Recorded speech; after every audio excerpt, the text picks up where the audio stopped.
Oman के तट के पास अमेरिकी नौसेना ने एक कमर्शियल जहाज पर हमला किया है और इस हमले में 3 निर्दोष भारतीय नाविकों की मौत हो गई है।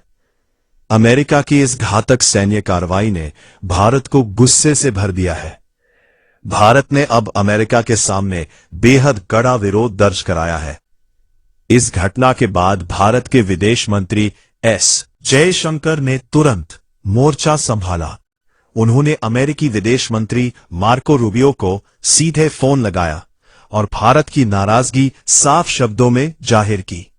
जयशंकर ने कहा कि कमर्शियल जहाजों के खिलाफ इस तरह की जानलेवा सैन्य कार्रवाई किसी भी हाल में सही नहीं ठहराई जा सकती। उन्होंने साफ कर दिया कि व्यापारिक जहाजों को निशाना बनाना पूरी तरह से अस्वीकार्य है, क्योंकि इससे पूरी दुनिया की समुद्री सुरक्षा खतरे में पड़ती है। बात सिर्फ फोन तक ही सीमित नहीं रही। नई दिल्ली में राजनयिक स्तर पर भी भारत ने बहुत सख्त रुख अपनाया है। भारत के विदेश मंत्रालय ने अमेरिकी राजनयिक जेसन मीक्स को एक बार नहीं बल्कि दूसरी बार तलब किया। भारत ने इस हमले को बेहद चिंताजनक बताया है और अमेरिका से मांग की है कि भविष्य में ऐसी घटनाओं पर तुरंत रोक लगाई जाए। आपको बता दें कि ओमान के तट के पास पलाव के झंडे वाले एक तेल टैंकर, जिसका नाम एंटी सेटेबेरो था, उस पर अमेरिकी नौसेना ने कार्रवाई की थी। इस जहाज पर कुल 24 भारतीय क्रू मेंबर्स सवार थे। गनीमत रही कि 21 भारतीयों को सुरक्षित बचा लिया गया, लेकिन हमारे 3 वीर नाविकों को अपनी जान गंवानी पड़ी।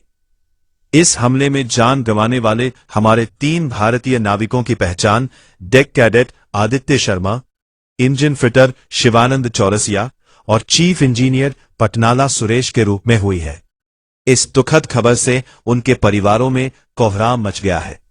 दिलचस्प बात यह है कि इस अमेरिकी कार्रवाई से सिर्फ भारत ही नहीं बल्कि संयुक्त राष्ट्र और अंतर्राष्ट्रीय समुद्री संगठन भी नाराज है। IMO के महासचिव आर्सेनियो डोमिंगेज ने इस हमले की कड़ी निंदा की है और कहा है कि समुद्र में काम करने वाले लोगों की सुरक्षा का हर हाल में सम्मान होना चाहिए। अमेरिकी सेना ने सफाई देते हुए दावा किया कि ये जहाज ईरान पर लगे प्रतिबंध ओम के नियमों का पालन नहीं कर रहा था और अमेरिकी बलों के निर्देशों को अनदेखा कर रहा था, लेकिन भारत ने इस सफाई को सिरे से खारिज कर दिया है। विदेश मंत्रालय के प्रवक्ता रणधीर जायसवाल ने कहा है कि भारतीय चालक दल वाले जहाजों पर ऐसे हमले तुरंत बंद होने चाहिए।